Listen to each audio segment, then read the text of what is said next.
friends. It's almost the holidays and I'm so excited. There are lots of stories that we tell around this time of year. One of the ones my family has always enjoyed is a story about Rudolph the Red-Nosed Reindeer and how his red nose actually saved Christmas. We also like to talk about and sing about Frosty the Snowman and how that snowman came to life one day. There are lots of stories that people share around the holidays. I have a new one for you today called Who's That Knocking on Christmas Eve? This is a story that was written by Jan Brett, and it's based on a Norwegian folktale. Norway is a country that is in Scandinavia. Scandinavian countries are Sweden, Norway, and Denmark. This is in the northernmost part of Norway where this story takes place. There are lots of interesting things that happen there, like the northern lights you can see from Norway. You can also see real polar bears that live there. So this is a story I think you'll find to be kind of fun. There's some mischief that takes place. There's friendship, kindness, and kind of a sweet story where a polar bear is like the hero of the story. So I hope that you enjoy this story and maybe your family will start to share this each Christmas as well as some of your other favorites. So come along, let's read. Who's That Knocking on Christmas Eve? By Jan Brett.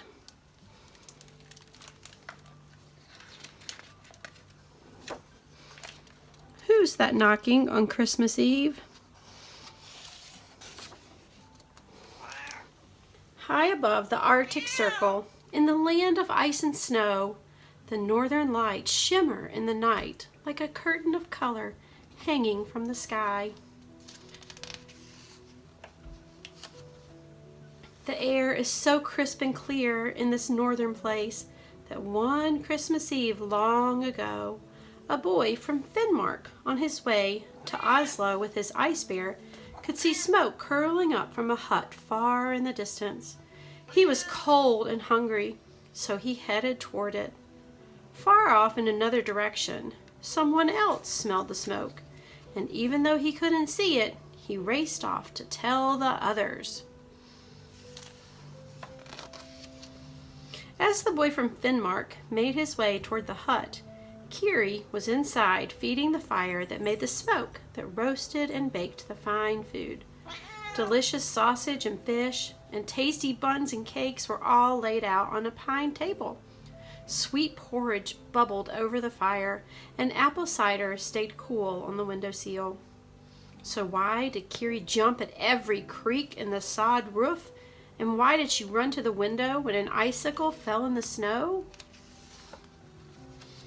It was because in years past, on Christmas Eve, trolls came when they smelled the delicious aroma coming from the hut. They would pound on the door until it burst open, and they wouldn't leave until they had eaten up every bit of the Christmas Eve meal. No troll invasion this year, Kiri's father had said.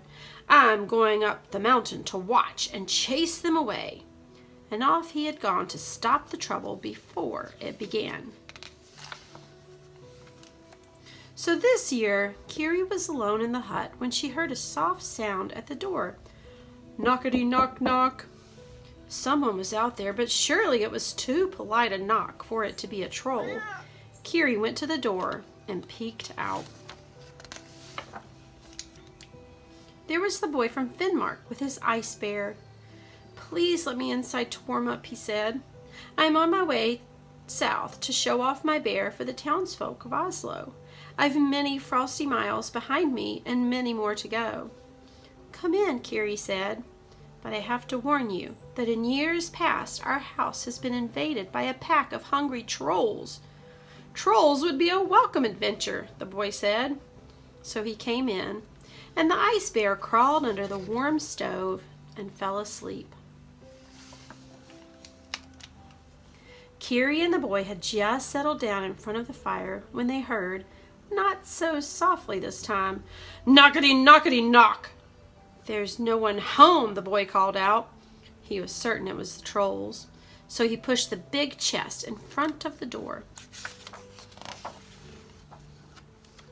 When all was quiet, Carrie and the boys sat down in front of the fire again. Carrie got to thinking, I wonder if the porridge is creamy enough, and she ladled a bit of it into bowls for each of them. They had just raised their bowls when they heard a loud knockety-knockety-knock. It was as if someone was pounding on the door with a big rock. No one at home, the boy from Finnmark shouted, and he ran to lock all the windows. It was quiet again, but the delicious smells wafted around the hut. Carrie got to thinking, is the sausage salty enough? She took a piece for herself and gave one to the boy. They had just raised their forks when they heard a thunderous knockety-knock, knockety-knock. The hut shook and they heard a loud crack. It was the cellar trap door splintering open. Carrie and the boy ran into the animal shed and pulled the door shut, just as a torrent of noisy trolls burst up from the cellar. There were bat-eared trolls, there were bug-nosed trolls, and each troll was wilder and more raucous than the one before. They munched and grunted, shrieked and cackled, splashed the cider, and crammed themselves with Christmas cakes. Then, when they were through stuffing themselves, they tumbled about, pinching each other, stamping on one another's toes, and tweaking their long snouts, which is how trolls have a good time. But through the ruckus and din, the littlest troll spied the ice bear under the stove. He took the hot morsel of sausage he had been roasting in the fire and screeched, "Have a bit of sausage, kitty!" And he poked the sleeping bear's nose with it. The ice bear leaped up with a tremendous roar, his nose burning terribly. Growling, he chased the little troll and all the big trolls around the table, up the walls and out the windows. "Scratch them, kitty!" Carrie and the boy cheered as they watched the trolls scramble off the ice and snow, howling. Up on the hill, Carrie's father heard the shouts, so he raced down on his skis. When he saw the trolls, Carrie's father could tell in an instant that they wanted to be as far away from the little hut as they could be. "Goodbye, trolls!" he shouted as they disappeared up the mountain, and he skied home. "What a fine bear you have," he told the boy from Finnmark. "Thank you for scaring away those pesky trolls. You must come back for next year for a real Christmas Eve feast on your way home from Oslo."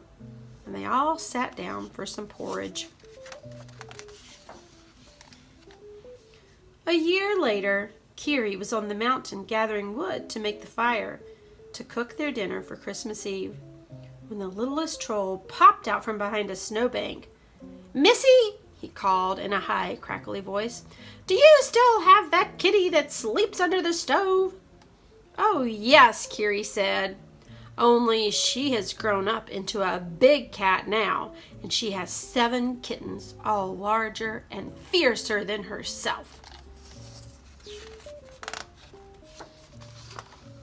"Ack!" he screeched. "Then we won't be visiting your hut on Christmas Eve." And he disappeared into a huge snowdrift. I hope that you enjoyed that story just as much as I did.